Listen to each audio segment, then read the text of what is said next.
Kegagalan itu gak ada guys, kecuali hidupmu sudah end, alias game over. Oke, sebelum lanjut, dukung channel ini ya teman-teman dengan klik tombol subscribe, aktifkan loncengnya ya. Terus kalau bisa share ke teman-teman kalian, biar kita semua mendapatkan motivasi-motivasi hidup untuk hidup yang lebih berarti. Next ya teman-teman, sangat sering kita mendengar kegagalan itu adalah kesuksesan yang tertunda. Apa benar? Atau memang benar demikian? Padahal untuk mencapai kesuksesan itu membutuhkan perjuangan, pengorbanan, dan waktu kita setiap hari. Entah itu kesuksesan dalam usaha bisnis, kesuksesan dalam pendidikan, kesuksesan dalam berkarir, untuk mendapatkan jabatan naik, dan lain sebagainya. Nah, perjuangan dan pengorbanan serta segala sesuatu yang kita lakukan untuk mencapai yang kita inginkan ini, apabila belum tercapai, itulah yang kebanyakan orang bilang merupakan suatu kegagalan atau kesuksesan yang tertunda.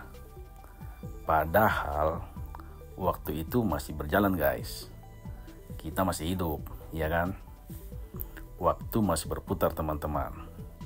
Dan hidup kita itu masih ada, belum berakhir kok. Masa disebut kegagalan? Kecuali mungkin Anda menghentikan prosesnya, ya langsung disebut gagal pastinya. Beda cerita ya, kalau proses-proses itu masih tetap kita lakukan. Eksperimen, memodifikasi, meracik, dan menemukan formula yang pas untuk tujuan yang memang kita inginkan. Contohnya saja, pas kita buat makanan nih, masakan gitu ya, atau kue lah, cake, kita ambil contoh kue sejuta umat ya.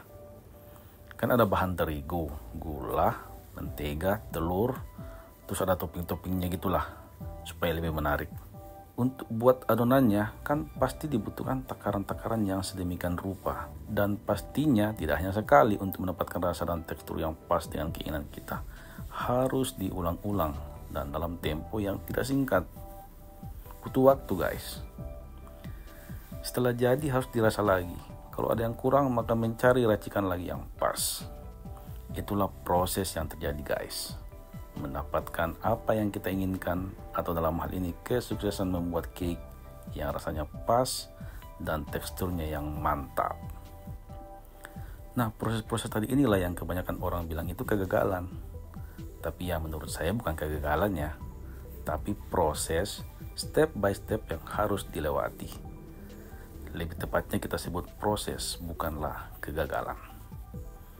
Nah, persoalannya adalah mau nggak kita bertahan dan konsisten untuk tetap melakukan apa yang harus kita buat untuk mencapai tujuan kita, untuk mendapatkan hasil dari pekerjaan kita, untuk mendapatkan hasil dari proses-proses yang telah kita mulai, dan itu ada di level kesuksesan. Sudah berhasil. Karena dibutuhkan kesabaran, kerja keras, keuletan, dan aktivitas yang terus-menerus supaya semuanya bisa tercapai guys. Kan ada istilah proses tidak mengkhianati hasil, ya kan? Nah, makanya kata-kata ini adalah motivasi kita untuk terus berjuang, terus berproses, dan tidak mudah menyerah dalam melakukan sesuatu untuk apa yang ingin kita capai. Mari kita belajar dari filosofi bubur ya. Entah bagaimana latar belakang dan siapa yang membuat asal-muasal bubur, tapi kemungkinan adalah bubur itu awalnya beras dimasak untuk menjadi nasi. Tapi apa daya, mungkin karena terlalu kebanyakan air makanya jadi becek dan lembek. Daripada dibuangkan sayang ya, mending diracik kembali, tambahkan garam dan bumbu-bumbu, maka jadilah menu makanan bubur yang enak. Apalagi bubur ayam dengan topping-toppingnya maknyus. Apa pelajarannya?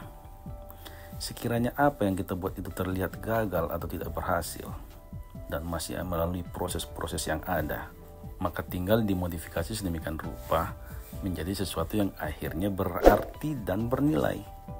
So, buatlah hidupmu berarti dan bernilai bagimu dan bagi orang lain juga.